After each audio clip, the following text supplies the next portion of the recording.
Ladies and gentlemen, this is a public service announcement. For regular viewers and listeners of AWI Pod, please do not be offended, as this program contains good wrestling.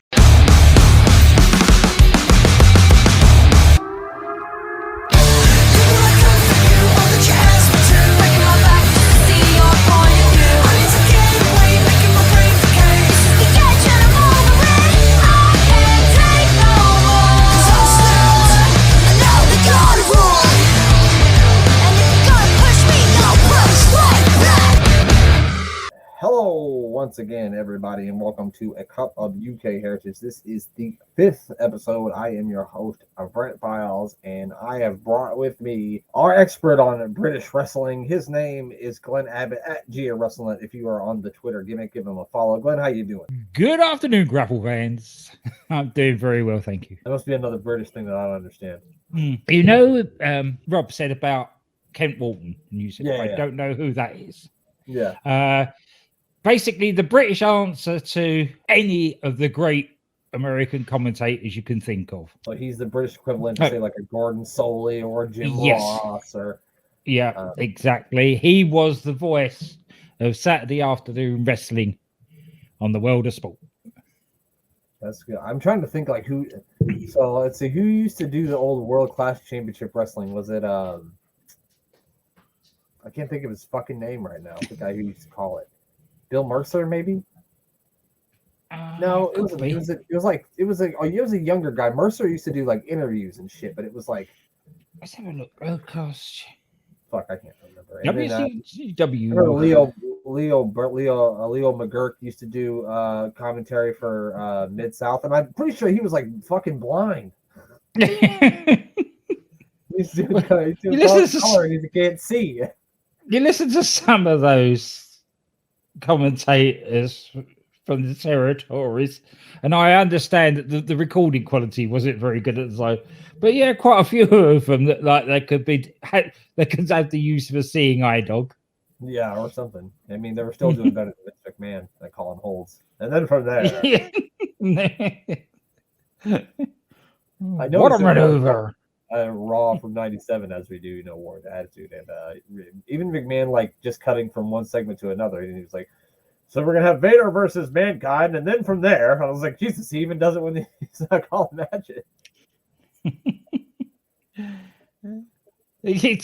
I love it when he sort of hands over to JR or whoever's there if it gets a bit technical. Who was the commentators? I can picture his fucking face. I just can't think of the name. Lawrence, maybe? Yeah, it was Lawrence. All right. What Mark Lawrence, right? Mark Lawrence. Yes. Now I remember, Glenn. I knew it the whole time. I knew it the whole time. Anyway, Glenn, we're not here to talk about the territories or telecommtators or anything of that nature. We are here to talk some Heritage Cup rules matches, and our first matchup is another one of those that doesn't have anything to do with the cup. It was just sort of a challenge matchup as Noam Dar took on Nathan Frazer. What were they calling Nathan Frazer in NXT UK before they started calling him Nathan Frazer? Because he had a different name, didn't he? Yes, yeah. When they said it on commentary, I could not think of what it was. Ben something, maybe? Oh, cool. Was it Ben Carter? Was it Ben Carter? That is it. It's Ben Carter. Yeah. Yes, that's what it is.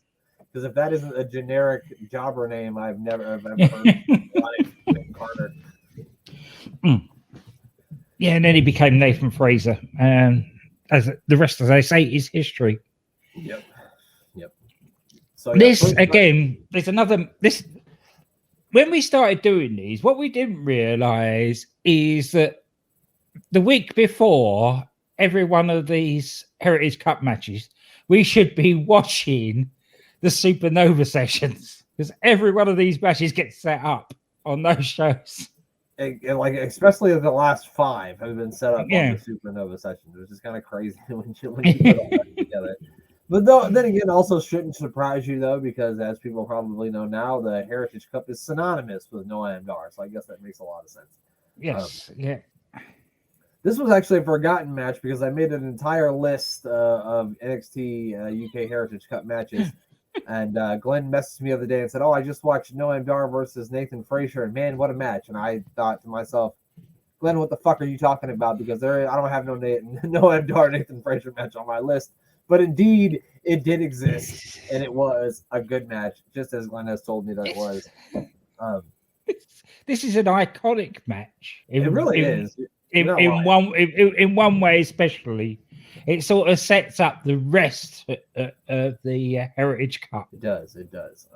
I noticed we're getting really close to that. They have like a number one contender Heritage Cup tournament, which is going to be a lot of fun. I do remember watching all of that. I remember loving all the matches in that. So that's been really fun to go back and look at that, which is going to be in a couple of weeks. But this one, of course, the first round is a real feeling out process. The only really thing of note that I had in this round was the end of the round when Dar kind of backs Frazer into the ropes. And then right as the bell sounds, Dar hits a spinning back elbow, then claims he didn't hear the bell, which I'm pretty sure did that exact same thing last weekend. Yeah, he did. But he certainly did. That was my first note. Is Noam Dar versus Nathan Frazer. I'm sure we'll see this again in Florida soon. Yeah, considering that Nathan Frazer kind of played a hand in the match with Dragon Lee, I think you're right. I don't think this will be the last time we see these two taking on each other in a Heritage Cup rules match. No. The second round, Dar starts it with a really great takedown to open the match. He used his legs. He dove at the legs of at Frazer's legs with his legs and kind of took him down with a leg takedown, which I thought was really cool. Yeah, but I was quite surprised because I thought I'd remember this match, but it was quite early in the round that Frazer got the first fall. Yeah, Dar tried to hit that North Shore backslide that he likes to do so much. But Frazer countered it into a small package, and it was a 1 minute into the second round where he took a 1-0 lead. So yeah, a real quick, sort of shocking fall to take place there. And, if you thought about this and you look about it, you're like, oh, Dar will probably get the first fall, and then Frazer will, So I was a bit surprised that Frazer took the first fall. But it's setting something up. Yes, it definitely is setting something up. Because Noam Dar, during the break between round 2 and 3, is really pissed off with the second, throws his towel at him, tells him to piss off. And then, of course, we get, oi, oi! And out comes Shah. In no uncertain terms, tells the second where to go, picks him up and throws him up the ramp. Yeah, he did. Yeah, he did. And when Dar was going to be raiding the other corner guy, he was like, "Give me Shah! Get out of here! Where's Shah?" So yeah, I thought that was pretty cool. Yeah, so from now on, we've got Shah Samuels in Noam Dar's corner, which is a shame it didn't happen on Sunday. All things should be right with the universe with Noam Dar with Shah Samuels in his corner. Hopefully one day, Glenn. Hopefully one day. Yes, hopefully one day. Frazer looks to have Dar on the ropes until Shah Samuel. He looks like he has him down and on the ropes. Dar is kind of, Frazer's taking advantage, and Shah Samuel shows up to be the corner man. Frazer starts using his speed until Dar kind of takes out of his legs by kicking them out from underneath him while he's on the second rope. And then Frazer did a really cool springboard moonsault into a reverse DDT. That was really, really good. Frazer's just I know they don't use him much on NXT like they should, but man, I don't know if there's a lot of guys that can do the shit in the ring that Nathan Frazer does. He's just really impressive. And he doesn't make it look over flippy. Exactly. He's up there. Ricochet, when he was in Japan and doing those sort of things with Old Ocean Spray and that sort of choreographed dancing nonsense, that Ricochet tends to use his flippy stuff more in a fighting. And Nathan Frazer's very much of the same sort of ilk. That if he does a dive, it's for a reason. It's not just to look pretty. Yeah, definitely. Yeah, no, I get what you're saying. I think that Ricochet kind of breaks the mold of what you think a flippy guy should be, because he's not. Yeah. While he can do all the flippy shit, he usually does stuff out of nowhere too. Like most guys, it takes them a long time to set up whatever they're gonna do, and Ricochet just fucking do it, and you'll be like, did he just easily make? How did he make that look so fucking easy and simple? It's just crazy. Well, let's face it. Half of them can't even climb a ladder. Well, half wrestlers can't climb ladders. Frazer goes up to the top rope, but he's distracted by Shah Samuels. And so he kind of just gets caught up on the top rope as the round ends, just kind of standing up there looking like a jackass. Yeah. Yeah, was shot by the foot, didn't it? The I don't think he having... grabbed his foot. I think he was just jawing at him. I don't think he grabbed his foot until the fifth round. It might be the next round. Yes, so we're going into and this is where they really started. It was a bit of a surprise, the start of this round, because the last 2 rounds they'd gone hard at one another, but this was more of a submission-based round. It really was. It kind of felt like you're going back to like the first round, yeah. Yeah, manipulating joints and pulling and tugging at things. Yeah, then they Dar lands some stiff kicks and another spinning back elbow on Frazer. Frazer tries to hit that same springboard reverse DDT that he did, but Dar counters it into a knee bar and gets the tap with about 1 minute and 50 seconds left in the round to even things up at 1. Noam Dar with his knee bar, he kind of hits it from anywhere, and it's really, really cool to see, and I just like the way he does it. So he did it last week too with the Tyler Bate thing, where Bate tried to do that sort of I guess you would call it like a hot shot like a slingshot clothesline or whatever that he does, and he just caught him in the knee bar. So I always think of that. So we're back into round 5, and this kicks off at 100 miles an hour. They were going so quick and exchanging moves so fast. It was really hard to make notes on it. Even if you don't watch the whole match, watch round 5, because it is a wrestling masterclass. It really, really is. The next match we're gonna talk about had a couple of rounds that were a wrestling masterclass, but this definitely was. So they really just start the opening start of the match. They were kind of slugging it out, hitting big kicks and punches on each other, and then things really started to pick up. Lots of big moves, lots of near falls in the first minute. Dar eventually throws Frazer onto the apron, and then Josh Samos kind of grabs his foot while the referee isn't looking. Then Frazer goes for a moonsault drop kick, but Noam Dar manages to duck out of the way. He then hits the Nova Roller for the 1-2-3 and the win. And you are starting to learn now why we say this is foreshadowing a lot of stuff in this match, because we're going to see a lot of this same sort of thing with Noam Dar and Shaw Samuels going forward. A really great match, like Glenn said, a real masterclass this 5th round. Yeah. And yet again, as we keep saying week after week after week, a totally different match for anything we've seen before. It's amazing how these guys do it. It really is. I know they benefited by it not happening every week, which is a good thing.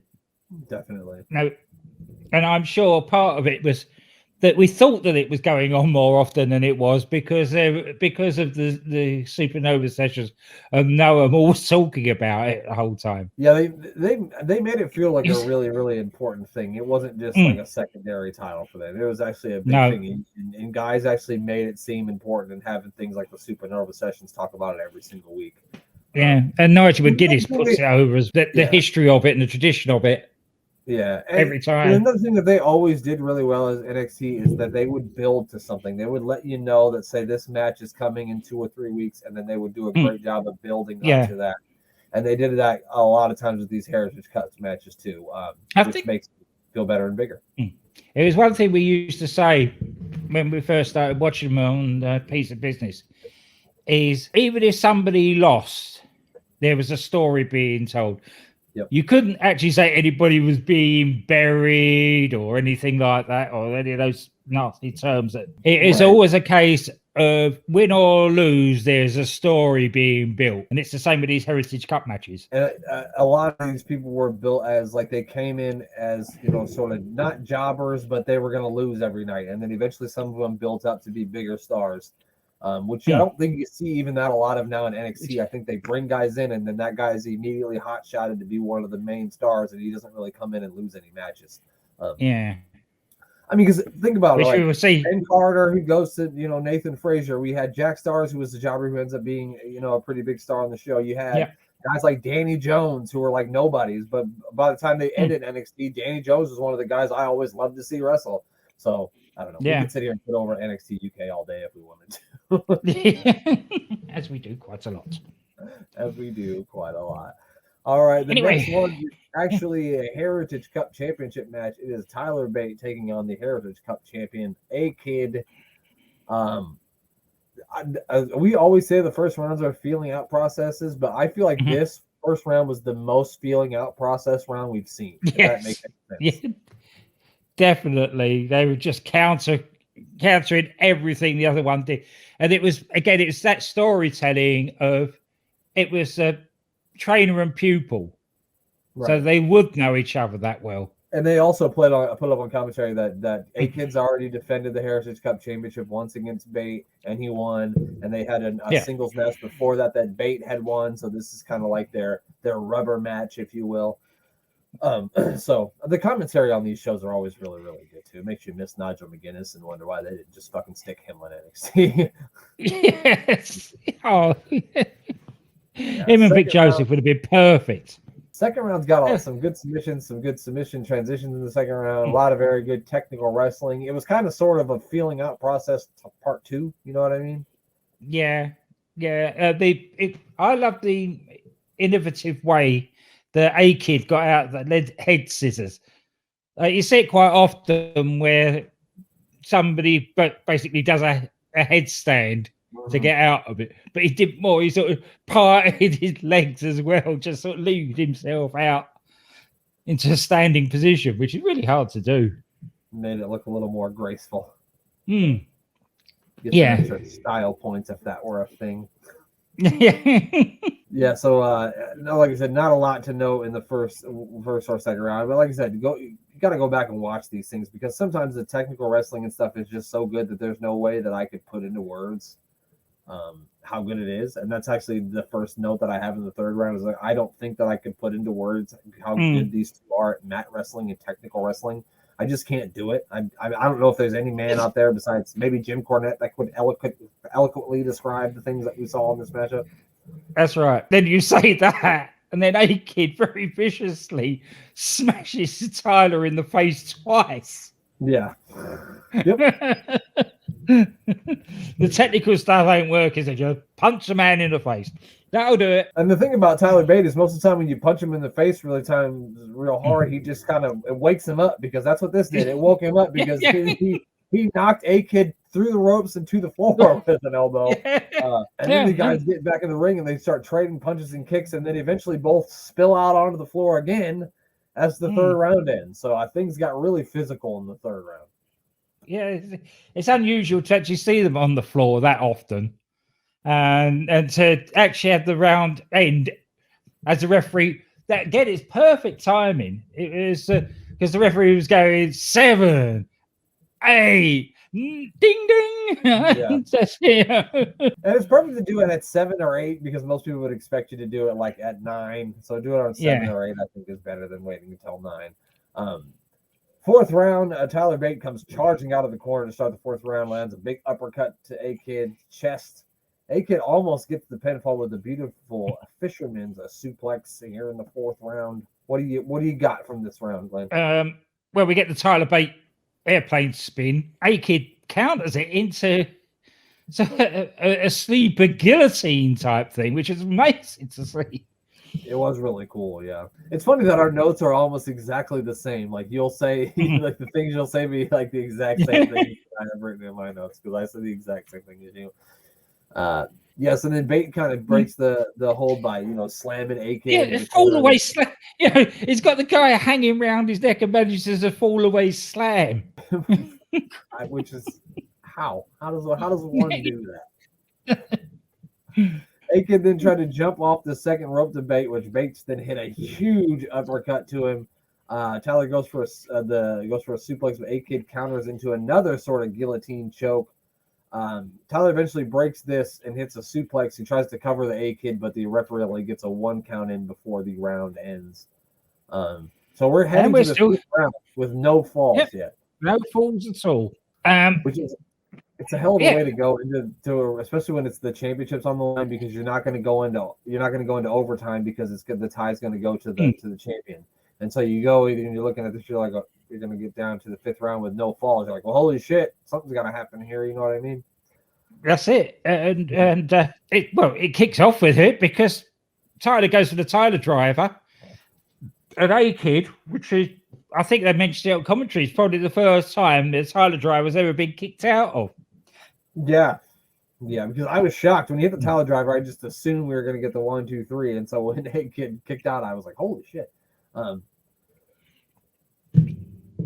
Then we get a punch, which is countered by, and I'm sure they only use this hold because Nigel McGuinness loves saying "Uma Plata," and he says it a lot. He does like to say that word. Yeah. He's good at saying it. I am not. Until he started saying it, I'd never actually heard of it. Well, thank God for that. Yeah. Bate ends up heading to the top rope, and he goes for like that same move that he used to beat Dave Mastiff last week that me and Glenn didn't know the name of. It's like a corkscrew moonsault or some shit. I don't know what it is. He misses though, and A-Kid then locks in an armbar for about 50 seconds. Bate manages to like punch his way out of it, but then A-Kid transitions into the Uma Palata, as you said. But Tyler manages to hold on as we get still no falls as we head to the 6th and final round. So it's either going to be... And we get another foreshadowing of something here during the break. Where thinking, looking back on hindsight, it's easy to say, well, this is obvious, but it wasn't at the time where Tyler Bate made Trent Seven throw away the towel. Said, "Don't you ever throw the towel in on me." And he said, "No, I won't." He made him promise that he wouldn't. Let's see what happens down the line. Yeah, Glenn. I had forgotten about that, but it is absolutely some beautiful foreshadowing to a match that we are going to review. That might be the best finish to any wrestling match I've ever seen. It was just so beautifully done. We'll talk about that one when we get to it. Yeah. Tyler hits that slingshot clothesline.